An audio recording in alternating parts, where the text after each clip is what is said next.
Social media पर इन दिनों ओला electric की सर्विस के खिलाफ शिकायतों की बाढ़ आ गई है। लोगों का कहना है कि ओला इलेक्ट्रिक स्कूटी में तमाम गड़बड़ियां आई हैं। कंपनी की ओर से समस्याओं का कोई समाधान नहीं निकला। लोगों की शिकायतों के बाद केंद्र सरकार के सीसीपीए ने भी हाल ही में ओला को नोटिस जारी किया। ऐसे में आज कंज्यूमर्स की इसी समस्या पर हम बात कर रहे हैं। आपके अधिकारों की बात होगी। कस्टमर्स क्यों नाराज हैं, ओला को क्या करना चाहिए था, किस तरह से रिस्पॉन्ड करना चाहिए था, कहां-कहां गड़बड़ियां हुई, क्या-क्या इसमें ऐसे एंगल निकल कर आ रहे हैं जो भविष्य में कंज्यूमर्स के एंगल से सीख लेने लायक हैं। बहुत सारे मुद्दों पर होगी चर्चा खास मेहमानों के साथ। पहले ये रिपोर्ट।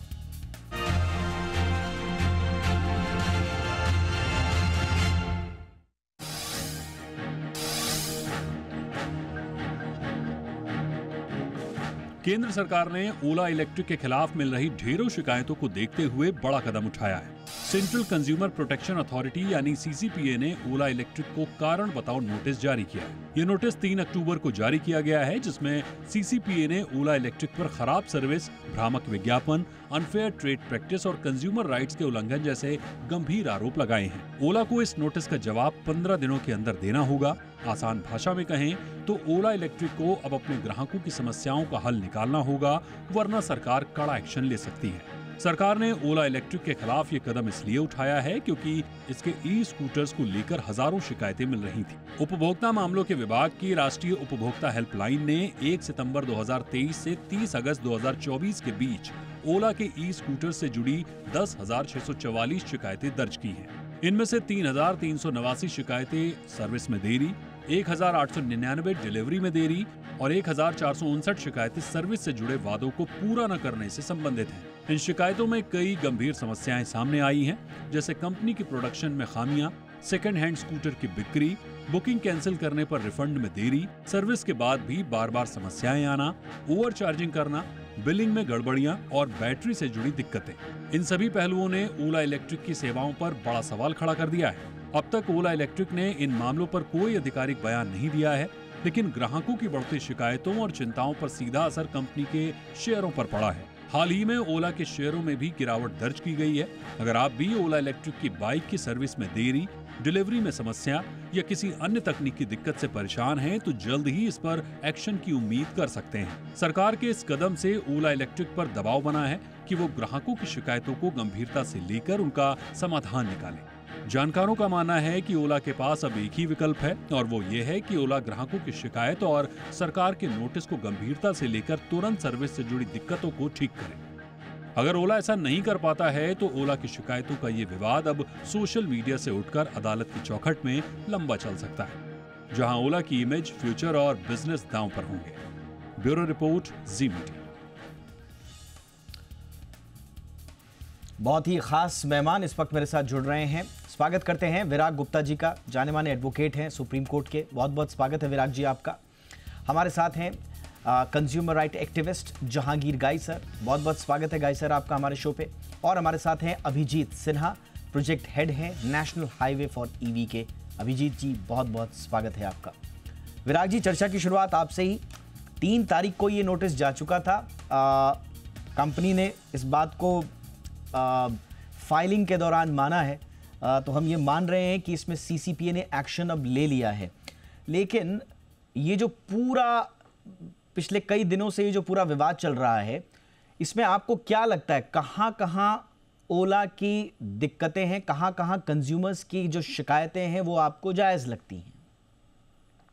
देखिए, हम पहले ओला का एक स्ट्रक्चर को और बड़े पैमाने पर अगर देखें तो हिंदुस्तान में लगभग इस समय 1,27,000 स्टार्टअप्स हैं और जिनमें से 111 यूनिकॉर्न हैं और उन यूनिकॉर्न में 3 यूनिकॉर्न ओला के हैं। तो इस नाते उनकी मार्केट में भागीदारी बहुत ज़्यादा है और स्टार्टअप को सरकार बहुत तरीके से टैक्स में राहत देती है। ये पब्लिक का पैसा है, ये एक पहलू है। जो दूसरा एक बड़ा पहलू है कि ओला को ईवी जो सेक्टर से जो सब्सिडी मिलती है वो उनको सब्सिडी मिल रही होगी। और तीसरा सबसे बड़ी बात यह है कि उनकी कंपनी पब्लिक लिस्टेड कंपनी है और पब्लिक लिस्टेड कंपनी में जब उनका पब्लिक लिस्टेड होती है तो बहुत सारे लीगल ऑब्लिगेशंस होते हैं और पब्लिक लिस्टेड कंपनी की शेयर होल्डर्स के प्रति भी रिस्पॉन्सिबिलिटी होती है। तो हमें तीनों पैमानों पर देखना है कि क्या उनकी लोगों की, ग्राहकों के साथ साथ आम जनता के प्रति भी कितनी जवाबदेही है। और हमें ऐसा लगता है कि इस पूरे मामले में मैं एक थोड़ा सा विषयांतर करूंगा। कर्नाटक हाई कोर्ट का एक जजमेंट अभी मैं लेटेस्ट देख रहा था पिछले हफ्ते का। तो ओला कैब्स में क्या हुआ कि वहां पर एक महिला के साथ एक यौन उत्पीड़न हुआ और उसने शिकायत दर्ज कराई और हाईकोर्ट ने बोला कि 5 लाख रुपए का कंपनसेशन दिया जाए। लेकिन ओला ने उसके खिलाफ अपील दायर की और डिवीजन बेंच से स्टे मिल गया। और ओला का ये कहना था कि ड्राइवरों के प्रति उनकी कोई रिस्पॉन्सिबिलिटी नहीं है। ये सबसे बड़ा सवाल है जो नए जमाने का एक बिजनेस मॉडल हो गया है कि पूरी मलाई खाना, पूरा प्रॉफिट लेना और जवाबदेही के नाम पर अपने ड्राइवरों की या अपने जो उनके जो पार्टनर्स हैं उन सबके प्रति जवाबदेही नहीं करना। तो ग्राहक ने अगर उनके प्रोडक्ट्स को लिया है तो शिकायत कहाँ दर्ज कराएं, और शिकायत अगर नहीं दर्ज उनकी समाधान हो रहा है तो उससे क्या कंज्यूमर प्रोटेक्शन का मामला बनता है कि बड़े मामले बनते हैं। मुझे लग रहा है कि इसको बड़े नजरिए से देखने की जरूरत है। Right sir. गाइस सर, एक इम्पॉर्टेंट बात ये भी आती है कि बार बार बहुत सारे लोग ये सवाल उठा रहे हैं कि साहब इसमें जो कंज्यूमर्स हैं वो तो परेशान हैं ही, लेकिन ऐसी दयनीय स्थिति देखकर एक आम टैक्स पेयर भी तो सवाल उठा रहा है जिसके पास अगर वो स्कूटर नहीं भी है। वो भी कह रहा है कि साहब गवर्नमेंट जो है इलेक्ट्रिक व्हीकल्स को प्रमोट करने के लिए सब्सिडीज़ देती है, टैक्स रिडक्शंस देती है, इंपोर्ट ड्यूटी कट्स देती है, बैटरी मैन्युफैक्चरिंग पर सपोर्ट देती है। वो पैसा अगर कंज्यूमर सेटिस्फाइड नहीं है तो वो तो फिर एक तरह से सरकार को इस पर और स्ट्रिंजेंट एक्शन की बात कही जा रही है। एक आम टैक्स पेयर तो ये सवाल पूछेगा ही सर। जो कंज्यूमर है, सरकार सब्सिडी देती है नहीं देती है वो अलग बात है। एक ग्राहक का हक होता है कि कोई भी आइटम वो खरीदे तो उसकी ऊपर उनको प्रॉपर सर्विस मिलना चाहिए। अगर वो सर्विस नहीं मिला तो शिकायतें होगी। अभी ओला का क्या हुआ है, उनका पूरा फोकस मार्केटिंग पे है। आप मार्केट कीजिए, लेकिन जैसा आपका मार्केट बढ़ते रहता है वैसे साथ में उनका इंफ्रास्ट्रक्चर, जो सर्विस सेंटर्स है, जो स्पेयर पार्ट्स है, जो मैन पावर है, वो भी उनके साथ बढ़ाना मांगता है।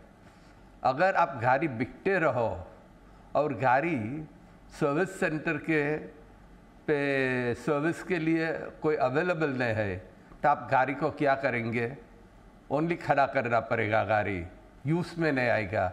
अगर गाड़ी यूज़ नहीं कर पाओगे तो गाड़ी लेने का फ़ायदा क्या है? तो कोई भी आइटम है तो इंक्लूडिंग ओला सबसे महत्वपूर्ण है आफ्टर सेल्स सर्विस। अपन बोलते हैं कंज्यूमर इज किंग, लेकिन बिकने के टाइम पे कंज्यूमर किंग रहता है। एक बार प्रोडक्ट सोल्ड हो गया तो post sales, after sales service के लिए वही ग्राहक एक भिखारी बन जाता है। हमारा आइटम सर्विस कीजिए, मैन पावर नहीं रखिए। तो ये एटीट्यूड जो कंपनीज की है, जैसे ओला की है, तो उसकी ऊपर गवर्नमेंट को कार्रवाई करनी ही मांगती है, एक्शन लेना ही मांगता है। आप प्रॉफिट कीजिए, जरूर प्रॉफिट कीजिए, लेकिन उसके साथ कंज्यूमर का सेटिस्फैक्शन सबसे ज़्यादा महत्वपूर्ण है। और वो नहीं कर पाएंगे तो एक्शन, डिटरेंट एक्शन लेना ही मांगता है सरकार को। सर, अब देखते हैं कि इसमें एक्शन क्या होता है। हालांकि नोटिस जा चुका है, 15 दिन का टाइम है उनको नोटिस का जवाब देने का। ऑलरेडी कुछ टाइम बीत चुका है, अब लेकिन जवाब क्या देते हैं ये बड़ा देखना लाजमी होगा। अभिजीत जी, 10,000 से ज़्यादा कंप्लेंट्स सितंबर 2023 से 2024 तक, 3,389 ऐसी हैं जो सर्विस डिलेज से जुड़ी हुई हैं और लगभग 1,900 डिलीवरी इश्यूज़ की। इसके अलावा जो जैसा गाय सर ने भी कहा आफ्टर रिपेयर्स, यानी कि आफ्टर सेल सर्विस। यहाँ तक कि बड़ा चौंकाने वाली बात यह है कि जितना मैं पढ़ पाया हूँ, कुछ लोगों ने शिकायत ये भी की है कि सेकेंड हैंड यूज्ड जो स्कूटर्स हैं वो दिए गए हैं। मतलब इतने गंभीर आरोप, ये कोई छोटे मोटे आरोप नहीं है सर, इतने गंभीर आरोप, वो भी एक ऐसी कंपनी से जिसे हम कह रहे थे कि साहब ये फ्यूचर से और सॉल्यूशन से जुड़ी हुई कंपनी है। बड़ी हम उम्मीदों भरी नज़रों से इसे अभी भी देख रहे हैं, अभी भी वक्त है, अभी भी।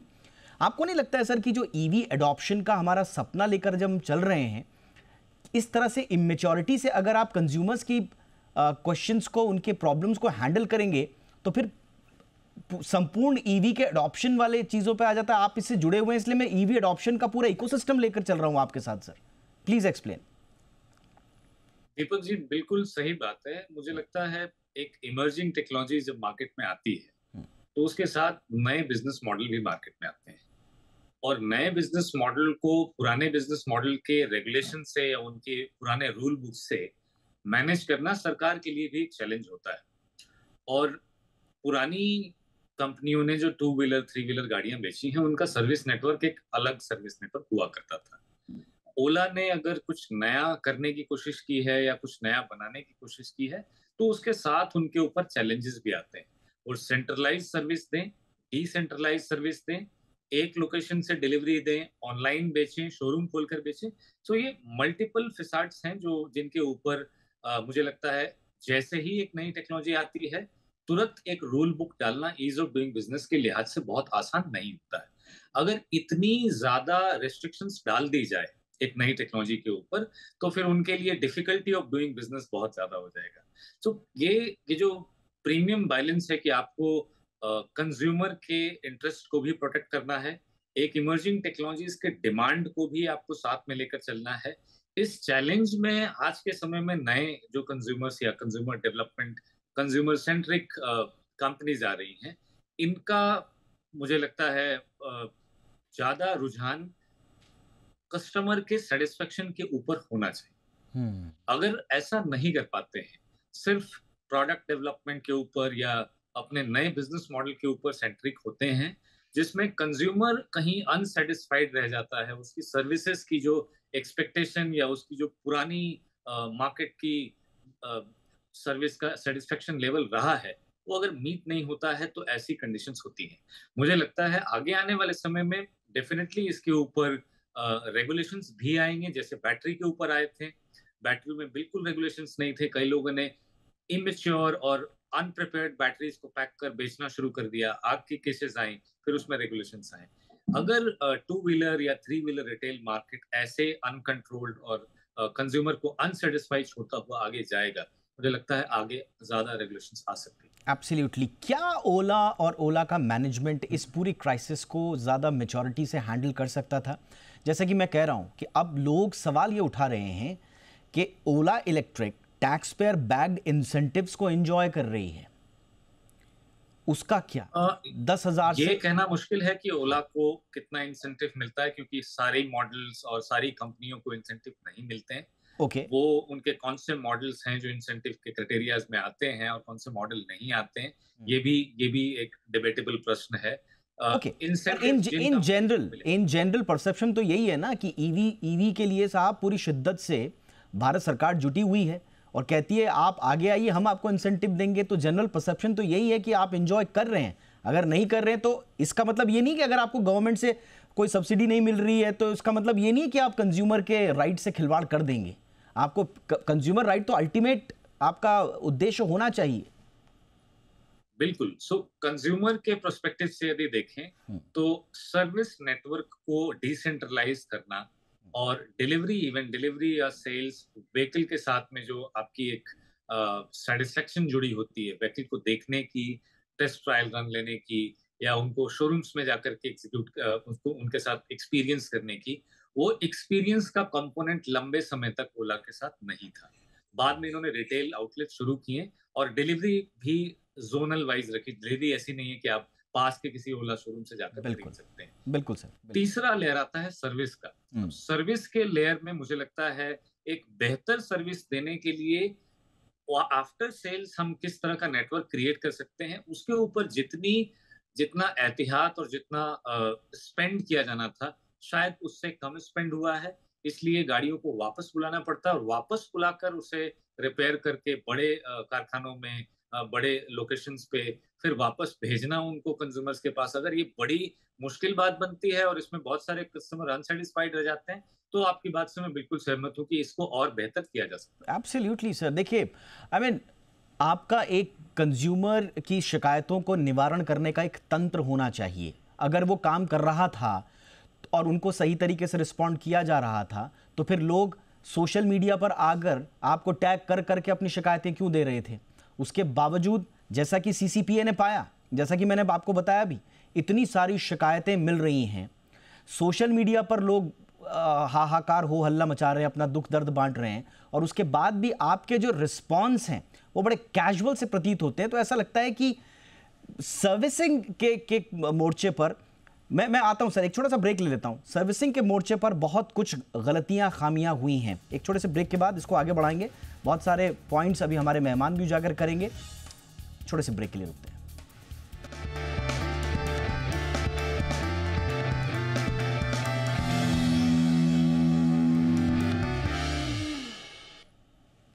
ब्रेक के बाद आपका स्वागत है। तो ओला की सर्विस में किस तरह का झोला है, यही हम आज डिकोड करने की कोशिश कर रहे हैं। सोशल मीडिया पर तो बड़ी किरकिरी हो रही है ओला की, ख़ास तौर से जो कंज्यूमर के सर्विसेज से रिलेटेड जो उनके रिस्पॉन्सेज रहे हैं, जो डिलेज रहे हैं, उनकी खासी आलोचना हो रही है। अब सीसीपीए ने नोटिस भेजा है, तो देखते हैं ओला क्या जवाब देता है। लेकिन उसी के इर्द गिर्द आज हम चर्चा आगे बढ़ा रहे हैं। विराग जी, अब आपके पास आ रहा हूं। आप कुछ पॉइंट्स और रखना चाहेंगे सर, इसमें कहां गड़बड़ियां हुई और किस तरह से इसको हैंडल किया जाना चाहिए था? एक चीज और बता दीजिएगा, सीसीपीए अब क्या करेगा? जवाब अगर संतोषजनक पाया गया तब क्या होगा, और संतोषजनक नहीं पाया गया तब क्या होगा?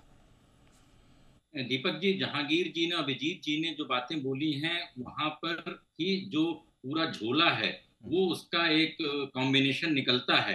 और आपकी सीसीपीए वाली बात का भी जवाब दूंगा, पर उसके पहले थोड़ी सी पृष्ठभूमि ये समझना जरूरी है कि ओला जैसी जितनी भी स्टार्टअप्स हैं, इनकी कंपनी का जो आधार है वो आधार इनोवेशन है, टेक्नोलॉजी है, सरकार की सब्सिडी है, टैक्स की छूट है और फॉरेन जो इन्वेस्टर्स की फंडिंग है। अब उसमें दिक्कत क्या है कि जो कन्वेंशनल मार्केट में जो सिस्टम बनने चाहिए जो ग्राहकों की जवाबदेही के लिए, वो नहीं बनते हैं। और अभी भी इंटरमीडियरी मॉडल इनका चल रहा है, जिसमें आउटसोर्सिंग और गिग इकोनॉमी पर इनका पूरा फोकस है, जिसकी लीगल लायबिलिटी नहीं लेना चाहते हैं। तो जब आप पैसे कमाएंगे लेकिन लीगल लायबिलिटीज नहीं लेना चाहेंगे, और जैसा कि अभी इन्होंने, अभिजीत जी ने बोला कि नई टेक्नोलॉजी के साथ नए कानूनों का उपाय जरूरी है, और वो कानून हम नहीं पालन कर पा रहे हैं। और यहाँ पर जहांगीर जी जब बोल रहे हैं कि एक ग्राहक का अधिकार है आफ्टर सेल सर्विस का, प्रॉब्लम यहाँ पर आती है कि जब आप इस तरीके के बिजनेस मॉडल में जब कोई लायबिलिटी, लीगल लायबिलिटी नहीं ले पा रहा है, या आपके पास कोई ग्रीवांस ऑफिसर का कोई सिस्टम नहीं है, आपके जो पार्टनर्स हैं उनकी प्रति आपकी कानूनी जवाबदेही नहीं है, और पुराने जो कंज्यूमर या नया जो कंज्यूमर प्रोटेक्शन एक्ट है या सीसीपीए की जो नोटिस है, और अगर उसमें जांच के बाद वो जुर्माना लगा भी दें तो कितना डिटरेंट का काम करेगा? प्रॉफिट अगर उनका हजारों करोड़ रुपए का है, जुर्माना करोड़, 2 करोड़, 5 करोड़ रुपए का है, और वो भी हाई कोर्ट और सुप्रीम कोर्ट में जाकर के उनको फिर स्टे मिल जाएगा। जैसा मैंने सबसे शुरू में बताया कि कर्नाटक में उन्होंने अपनी कैब सर्विस में महिला को 5 लाख रुपए देने से इनकार कर दिया। उनका मुख्य बिंदु ये था कि जो हमारे ये जो पार्टनर्स हैं जिनको बोलते हैं, उनके प्रति हमारे लीगल ऑब्लिगेशंस नहीं है। यहाँ पर पूरा झोला है कि हम अपने आप को बोलते हैं कि हम सारी चीजें कर रहे हैं और उसके पूरे प्रॉफिट हम ले रहे हैं, लेकिन लीगल ऑब्लिगेशंस के प्रति हम जवाबदेह नहीं है, क्योंकि हमारी कानूनी प्रक्रिया नए जमाने की जो टेक कंपनियां हैं, नए जमाने के जो बिजनेस मॉडल हैं, उनको कानून के दायरे में लाने में अभी तक फिलहाल विफल हैं। कोई रेगुलेटर भी नहीं है। और हमने कई बार कंज्यूमर प्रोटेक्शन के आपकी बहस में बताया जी कि बड़ी कंपनियों से छोटे छोटे ग्राहक नहीं लड़ सकते हैं, और उनके पास इतनी हैसियत नहीं है कि 50,000 रुपए, 1 लाख रुपए का सामान लेकर 2,000, 5,000 रुपए के लिए इन कंपनियों के साथ वो कानूनी लड़ाई लड़ सकें। ये समस्या की बात है। Absolutely sir. गाय सर, जैसा कि विराग जी ने हाईलाइट किए ये सारे इशू, इसके अलावा एक कंज्यूमर एंगल से जो आरोप लगे हैं ओला इलेक्ट्रिक पर, वो बड़े गंभीर हैं सर, गंभीर कई मायनों में हैं। शुरुआत करते हैं अनप्रोफेशनल कस्टमर सर्विस से। आपकी तमाम कंप्लेंट्स हैं जिसमें अनरिस्पॉन्सिव एजेंट्स, पुअर कम्युनिकेशन, यानी कि आपकी सर्विस शॉर्टकमिंग्स हैं। सेल्स ऑफ यूज, जिसका मैंने जिक्र किया कि एलिगेशंस ये हैं कि सेकंड हैंड स्कूटर्स उनको बेचा जा रहा था एज न्यू, यानी कि आप कंज्यूमर ट्रस्ट को अंडरमाइन कर रहे हैं। अब सेफ्टी का कंसर्न कहां पर आता है? बैटरी और जो कंपोनेंट फेलियर्स हैं, क्रिटिकल बैटरी माल फंक्शंस जो हैं वो उसके आरोप लगे हैं, कंपोनेंट्स जो दूसरे हैं उनको लेकर है, यानी कि सेफ्टी को लेकर भी कंसर्न्स हैं। सर्विस डिलेज जिसका मैंने जिक्र किया, 10,644 कंप्लेंट्स में से जो कि सीसीपीए को मिली है, नेशनल हेल्पलाइन पे मिली है, उनमें से 3,390 long waiting times for vehicle servicing के हैं और उसमें कोई कम्युनिकेशन भी नहीं। और फिर ओवरऑल आपकी रिकरिंग सर्विस फेलियर है, यानी कि डिस्पाइट रिपेयर्स आपकी प्रॉब्लम परसिस्ट करती रही। अब आप मुझे बताइए सर, इसमें एक कंज्यूमर के लिए तो कुछ बचा ही नहीं ना सर। इसमें तो आप लगातार कंज्यूमर सर्विस, अगर 10 में से मेरे को नंबर देने हो पर्सनली तो मैं 10 में से 0 नंबर दूंगा। ऐसे में अब सरकार को क्या करना चाहिए, सीसीपीए को किन किन एंगल्स से इसमें चर्चा करनी चाहिए और आगे की कार्रवाई करनी चाहिए सर? देखिए, एक बाजू राइट्स है, एक कंपनी का, एक बिजनेस हाउस का राइट्स है उनका प्रोडक्शन, उनका सेल्स बढ़ाने के लिए। दूसरी बाजू उनके ऑब्लिगेशंस है और लीगल ड्यूटीज़, वो है कि जो बेचते हैं उनके लिए कंज्यूमर सेटिस्फैक्शन का अरेंज करना मांगता है। अभी आप जब भी प्रोडक्शन कैपेसिटी बढ़ाते हैं तो आपको एडवांस में मालूम है कि इतनी गाड़ी हमारी बढ़ रही है, इतनी गाड़ी सर्विस के लिए आएगी, तो वो प्रोविजन करने का पहले से ज़रूरत था, वो नहीं किया है। There is a total failure to fulfil responsibilities and obligations. अभी ग्राहक चिल्लाते हैं, कंपनी कोप नहीं कर पाती है, तो वो क्या करते हैं? Total silence. आप बोलते रहो, हम इग्नोर करते रहेंगे। बहुत अच्छी बात है कि सीसीपीए ने कॉग्निसेंस लिया है, लेकिन कॉग्निसेंस लेने के बाद मोस्ट इम्पॉर्टेंट टाइमली एक्शन होना मांगता है। रिड्रेसल ऑफ कंज्यूमर ग्रीवेंस, वो कैसे होता है, कब होता है, वो ओनली टाइम बताएगा। Yes sir. अगर एक सॉल्यूशन है कि जो भी कस्टमर को वो टाइम पे सर्विस नहीं दे पा सकते हैं, उनका गाड़ी वापस लेके पैसा लौटा दे, रिटर्न ऑफ मनी। लेकिन अपने कंट्री में जुडिशियल डिलेस बहुत है। कंपनी अपील करेंगे, वो साल साल चलते रहेगी, उतने में गाड़ी भंगार हो जाएगी, तो इनका नतीजा कब आएगा, कैसे आएगा, वो पता नहीं है। लेकिन ये फर्स्ट स्टेप सही डायरेक्शन में है। Right sir. कि एटलीस्ट नोटिस इश्यू हुआ है। अभी वो कैसे हैंडल करते हैं वो सरकार के ऊपर है और कोर्ट्स के ऊपर है। एब्सोल्युटली। बिकॉज सीसीपीए का पालन नहीं करेंगे वो नेशनल कमीशन में उनका मामला जाएगा, national consumer commission. Okay okay, alright sir. लेकिन बेहतर यही होगा, जैसा कि हमने शुरुआत में भी कहा था। देखिए, यहाँ पर एक बात ये भी है, एक जो एक पहलू है जिसको इग्नोर नहीं करना चाहिए।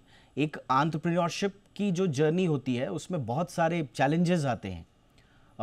एक एंटरप्रेन्योर बन जाना, वो भी इस लेवल का, या इस तरह के आइडियाज़ को लेकर आना, उन्हें इम्प्लीमेंट करना, ये बड़ा चैलेंजिंग होता है। प्रॉब्लम्स आती हैं, चैलेंजेस आते हैं, लेकिन असली बात ये है कि आप चैलेंजेस को फेस कैसे कर रहे हैं और उनको रिस्पॉन्ड कैसे कर रहे हैं। इसलिए हम तो यही उम्मीद करेंगे, अब आपके पास नोटिस आ गया है, आप इसको अच्छे से रिस्पॉन्ड कीजिए, जो कंज्यूमर्स की जो इश्यूज़ हैं उनको एड्रेस कीजिए, उनका निराकरण कीजिए। कंज्यूमर को न्याय मिलेगा, स्वाभाविक रूप से ये संकट धीरे धीरे टल जाएगा। सीख लेकर आगे बढ़िए। लेकिन एक बड़ा प्रश्न चिन्ह इसलिए खड़ा हो गया है, इसलिए एक बार क्या रिविजिट करना चाहिए अभिजीत सर? क्या रिविजिट करना होगा? बात सिर्फ ओला की नहीं है, अभी भी जो battery failures, poor consumer support, ये जो overall national EV adoption goals हैं हमारे, उनमें ये बड़ा बड़ा कांटा सा दिख रहा है मुझे। तो क्या रिविजिट करना चाहिए इस वक्त सबको, जितने भी ईवी इकोसिस्टम से जुड़े हुए स्टेक होल्डर्स हैं? बहुत सही बात कही आपने। मुझे लगता है प्रत्येक स्तर पर, प्रत्येक साल, हर वर्ष अपनी स्कीम्स को, अपनी योजनाओं को सरकार भी रिविजिट करती है।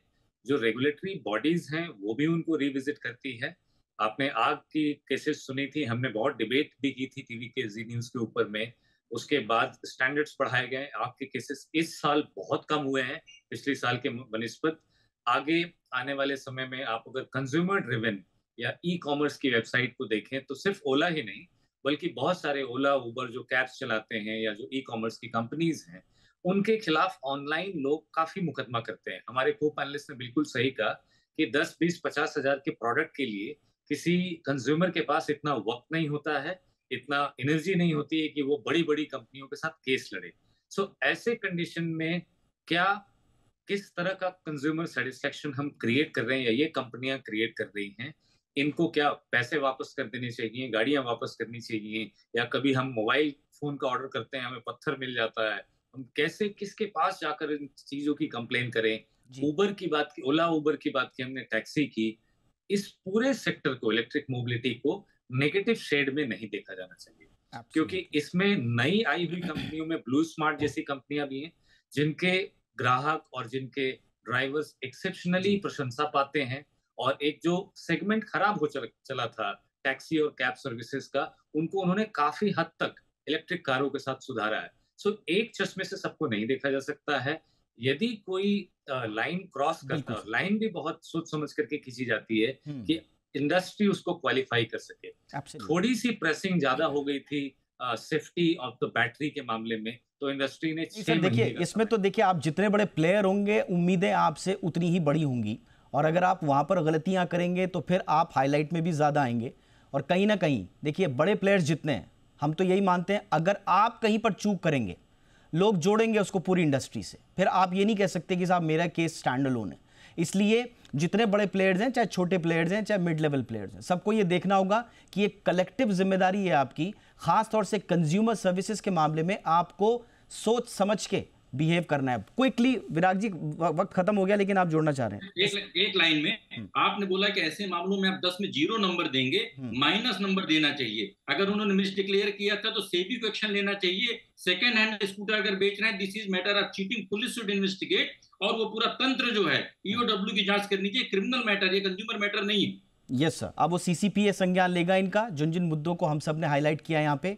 लेकिन देखते हैं कि ओला इलेक्ट्रिक का रिस्पॉन्स अब आगे किस तरह का रहता है। बहुत बहुत शुक्रिया आप तीनों का। Abhijit Sinha, thank you so much sir. Virag ji, बहुत बहुत शुक्रिया सर आपका। Jahangir Gai sir, thank you so much sir वक्त निकालने के लिए। आपकी खबर आपका फायदा में इतना ही, इजाजत दें, नमस्कार।